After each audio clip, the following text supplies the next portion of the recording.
Новое. Обнови, обнови. Новое радио.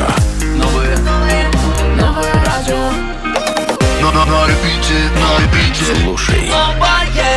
مرا نزنه نوع من مهرا ما يوشق بسني أدودم شمهرا هي دل مكنا مجبور سيوي رايش مهمي وما يدور هر قدم زندگیم طرف شمرم ورجا قدم نرم اسم شرم ما بمانم و طبیب و عشق ابدی. خب اکنون دوستان عزیز بار دیگر تحت این موسیقی زیبا ما برمیگردیم به ادامه این شوی کشاده شوی رادیوی نو از خانه نو، از جای نو و از مهمان های کهنه که در این جای نو قرار دارند. و دوستان عزیز اکنون شما چندین مرتبه در تلگرام پرسیدید که همین فاروق حسنов میآید، فاروق حسنов میخواند. فاروق حسنов همیشه برادر ما بود، رفیق ما بود، دوست ما بود، پهلوی رادیوی نو بود از اول تا امروز و امروز هم مهمان ما شدند همراه برادر عزیز ما و اینک اکنون دو نفر نماینده های بسیار هم خوب از صنعت استرادای تاجیک از جوان ها، نه تن برادر عزیز ما فاروق حسنов سرودهای بسیار هم خوب آماده کردند و برای تبریکات ما آمدند. میخواستیم چند جمله بحری ما گفته باشین. دوستان عزیز خوش آمدید میگیم شما را. سلامت و سربلند باشید. سلام علیکم با همه тамошобинон و шунавандагони радиои нав. ман ҳамин гапро фақат такрор ба такрор мегӯям ки радиои нав радиое аст ки аз қадамҳои нахустини мо ҳамроҳи мо буд ва ҳар як кори эҷодӣ ки мо санъати эҷодӣ ки мо мекардем ҳама вақт моро дастгирӣ мекарданд ва ягон бор калимаи не мо шунавида набудем. аз ҳамин сабаб мо ҳам ҳамеша то ба кадом қуллаҳои баланди нарасем ҳамроҳи новое радио ҳастем. саломат бошед. Сарбаланду хонобод бошед. Суханро ба Натан медиҳам. Натан бишнавим чанд жумла. Да, всем привет. Оу! Всем привет. Голос. Хочу поздравить. Это реально очень крутое событие. Желаю оставаться таким же действительно новым радио, потому что вы всегда открываете новое, открываете новых людей, новый звук, новые чувства, новые эмоции. Полностью соответствуете своему названию. Теперь новое место. Спасибо, что позвали. Поздравляю. саломат бошед. ташаккур мегӯем. ура! ва акнун фикр мекунам ки ҷое ки Натан аст, ҷое ки Фаруқ Ҳасанов аст, то санъати тоҷикро дар арсаи байналмилалӣ дар тамоми дунё тавонистанд ки машҳур карда бошанд ва инак айни замон фикр мекунам дасти холӣ барои мон омаданд. тӯҳфаҳои бисёрам хуб ки инам тӯҳфаҳои арзишманд, садои зебои хешро барои мо оварданд ва умедвор ҳастем ки сурудҳои ҷолибро аз шумо мешунавем. мехел аст. фақат барои шумо. зинда бошем, саломат бошем. пас биед рафтем шунавандагони азиз. 2 1 0 рафтем.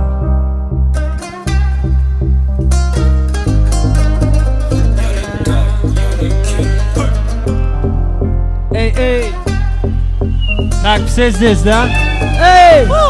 Наш бесконечный разговор, о, прямо теперь в моем стакане только боль, алкоголь моя дверь. Все, что я вспоминаю снова, но нет, не вернуть. С кем ты теперь не знаю, но не поймет твою суть. Быть мы были с тобою больше, чем можно представить. Хочу забыть тебя, но чертова память напомнит о тебе, когда увижу опять тебя среди толпы, но тебя вместе, друзья.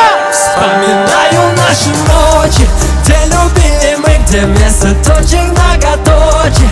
Как же прекратить не думать о тебе?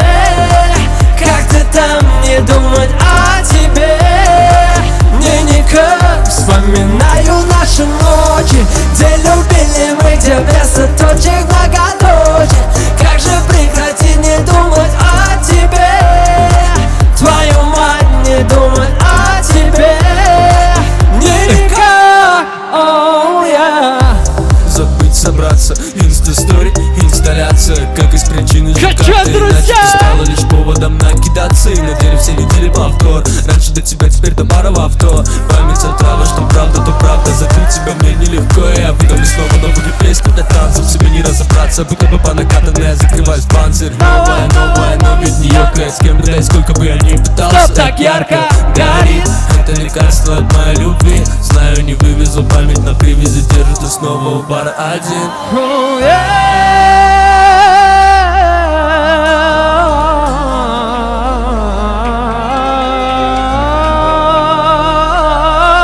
слышно, ребят, вместе! Вспоминаю наши ночи, где любили мы, где вместо точек многоточие. Как же прекратить не думать о тебе? Как ты там не думать о тебе?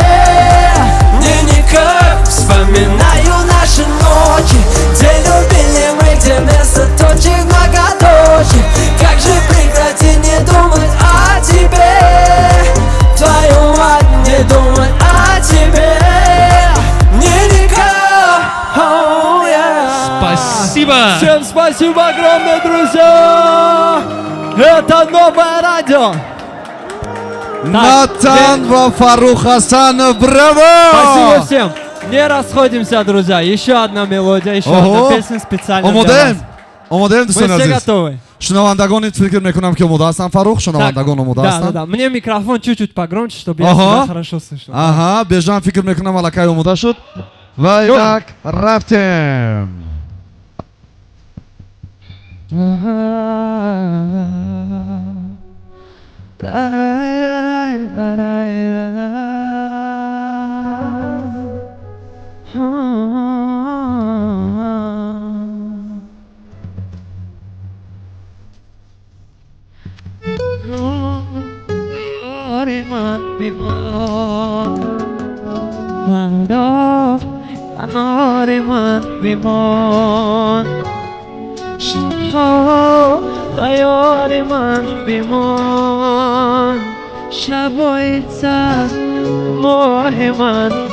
Вместе, друзья! Белорус, яри ман бимон. Чё? Пардон, канори ман бимон. Яри ман бимон. Шабойсан, мохи ман бимон. Шам, همراهی غمها به تو دارد میشفتم میافتم با مرور زمان میبارد برف تا بستر و بشیر من این تو را بشمارم اما چون داری مای تو با کسیش ندارم مرا از من کی با تو میرود دنیای رنگینم مرا از من کی با تو میرود دنیای شیرینم مرا کی به تو قلب من ندار مرا کی ستاره میفته 3 2 1 امروز تو یاری من بیمان فردا کنار من بیمان شبها خیال من بیمان شبای سر تو مای من بیمان امروز تو یار من بیمان فردا کنار من بیمان وی شبها شبای سر تو ماه من بیمان Спасибо каждому! Спасибо каждому из вас, друзья! зинда бошед дӯстони азиз ба акнун мо бозам бармегардем ба идома дӯстони азиз мо суҳбатҳоамонро идома медиҳем шунавандагони гиромӣ азизони дил фикр мекунам ба ҳамаи шумо писанд шуд ин сурудҳои бисёр ҳам гӯшфорам сурудҳое ки бисёр ҳам тавонистанд бозам зинда гардонанд бозам дилҳоро аз нав дар радиои нав дар хонаи нав зиндатар бигардонанд ва бед ташаккурӣ мекунем воқеан садоятон хаста набошад Зинда бошед, саломат бошед. Ба фикрам ки Натанам сухан доред. Да, я хочу сказать, что сегодня вы собрали просто замечательных людей, которые разделили с вами радость вашего нового дома, нового радио.